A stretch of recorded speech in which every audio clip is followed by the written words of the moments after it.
Okay, so let's imagine your stomach is the main character in a story we're about to tell. For one day, we're going to follow it around, and trust me, it's about to have a really, really rough day, starting from the second the alarm goes off. You know that phrase, a gut-wrenching healing? We use it all the time to describe something awful. But what if I told you that's not just a metaphor? Nope, it's a real physical thing happening inside you thanks to this incredible communication line between your gut and your brain. And our story begins. The alarm clock shrieks.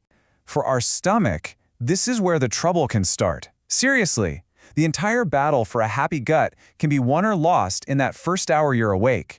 Let's get into why. So, first things first, cortisol isn't the bad guy it's often made out to be. Your body actually needs it. It naturally spikes in the morning, and that's a good thing. It's like your body's own little shot of espresso, giving you that get-up-and-go energy to start the day. That's how it's supposed to work. But then, we do this. We hit the snooze button.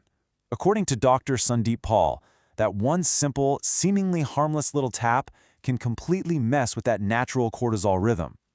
Every time you jolt awake only to fall back asleep, you're basically confusing your body, sending mixed signals and creating stress before your feet have even touched the floor. All right, now we stumble into the kitchen, and here we face a choice. The path on the left is what so many of us do. Go straight for the coffee. The problem? You're pouring acid into an empty, unprepared stomach, which can lead to all sorts of irritation. The smarter play, on the right, is to start with warm lemon water. It's gentle, it hydrates you, and it kind of wakes up your whole digestive system, getting it ready for the day. Okay, so our morning is already a little shaky, but now a real stressor hits. Maybe it's a frantic email from your boss, or you get stuck in traffic. Suddenly, that little trickle of cortisol we talked about becomes an absolute flood, and our poor stomach goes from being a little uneasy to being under a full-on siege. So let's just properly define this key player, cortisol. It is your body's #1 stress hormone. When things get real, your adrenal glands pump this stuff out. It floods your system with energy. Think of it as your fight-or-flight fuel, designed to help you deal with an immediate threat. But here is the absolute crucial point. That whole system is built for short bursts, a 5-minute crisis, not a 5-day work week. When your stress is chronic, when it's just your normal day-to-day life, those cortisol levels never really get a chance to drop. They stay high, and your gut's defenses are constantly on high alert, which, ironically, starts to wear them down. So what does this attack on your gut actually look like? Well, think of your gut lining as the strong walls of a fortress. All that cortisol starts to poke holes in those walls, leading to what we call leaky gut. This breach, of course, triggers inflammation. It throws the good bacteria, your microbiome, all out of balance. And the end result? You guessed it, all that bloating, discomfort, and general misery. Now, let's talk about communication. Your gut and your brain are constantly talking to each other. But when you're under this chronic stress siege, that clear signal starts to break up. It's literally like trying to have a super important conversation with someone, but the call keeps dropping. And this right here is the phone line itself, the vagus nerve. It's this massive nerve network that's basically a two-way superhighway. It sends messages from your gut up to your brain and sends orders from your brain back down to your gut. It is the physical connection behind every gut feeling you've ever had. All that inflammation and hormonal chaos we've been talking about, it creates a ton of static on this highway. Signals get scrambled, they get distorted, or they just don't get through at all. This means your brain doesn't get the right info about digestion, and your gut doesn't get the right commands to do its job. And get this, it doesn't just mess with your stomach. It messes with your mood, too. And look, this isn't just theory. It has very real consequences. As the beauty chef puts it, and I'm quoting here, dysregulated cortisol levels may affect gut motility and secretion, contributing to irregular bowel movements and/or discomfort. It's a direct cause and effect. Phew. Okay, that was a really tough day for our stomach. But the story is not over. The good news is, just like our choices can cause the problem, a different set of choices can start the healing process. It is time to rebuild that fortress. Because by the end of a day like that, this is probably how you're feeling. Bloated, tired, just uncomfortable. This isn't just you being dramatic, it's the physical echo of all that stress playing out right in your gut.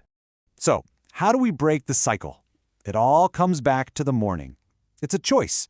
You've got the path on the left, which just keeps that whole stress cycle going, or you've got the path on the right, where a few simple smart choices can set a totally different tone for your entire day by working with your body, not against it. And here's the game plan based on Dr. Pal's advice. Wake up early to work with your body's natural reflexes. Hydrate with that warm lemon water. Get in some gentle movement to get things, moving. Eat a breakfast with plenty of fiber to feed those good gut bugs. And, maybe most importantly, take a few moments for some deep breathing to actively calm that stressed-out gut-brain connection. You see, the big takeaway here is that you really do have the power to change the story. It's not about some huge, dramatic life overhaul. It's about small, consistent changes, especially in the morning, that can completely reset that entire conversation happening between your gut and your brain. So I'll just leave you with this question. That conversation between your gut and your brain, it's happening right now. It's nonstop. So, knowing what you know now, what are you going to help them talk about tomorrow? Let's talk about what a day looks like for a seriously stressed out stomach. You know that bloated, uncomfortable, just off feeling? Yeah, you're not alone. Let's follow one stomach through a typical chaotic morning to see what's really happening. And our story starts with, well, a pretty rude awakening. First up, you hit snooze again. Then, you chug coffee on a totally empty stomach. That whole morning rush, it triggers your body's #1 stress hormone. Now, cortisol is actually super important for waking us up, but it has a dark side. The problem isn't the cortisol itself. It's when it surges and just stays high. And that's when you get chaos. We're talking inflammation, bad bacteria, even leaky gut. Okay, but how does stress in your head physically mess with your stomach? It's all thanks to a very real connection called the gut-brain highway. This is all run by the vagus nerve. Think of it as a two-way superhighway. But here's the cool part. We can totally rewind and change how this story ends.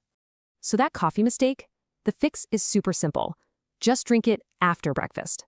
So what does a gut-friendly morning actually look like? Let's break it down. Wake up early, hydrate with warm water, move a little, and eat something with fiber. Why does this work? It supports your gut's natural rhythm and helps fight inflammation. Here's the key takeaway. Those first 30 minutes literally set the tone for your entire day. So, the big question is, how are you going to start your gut's day tomorrow?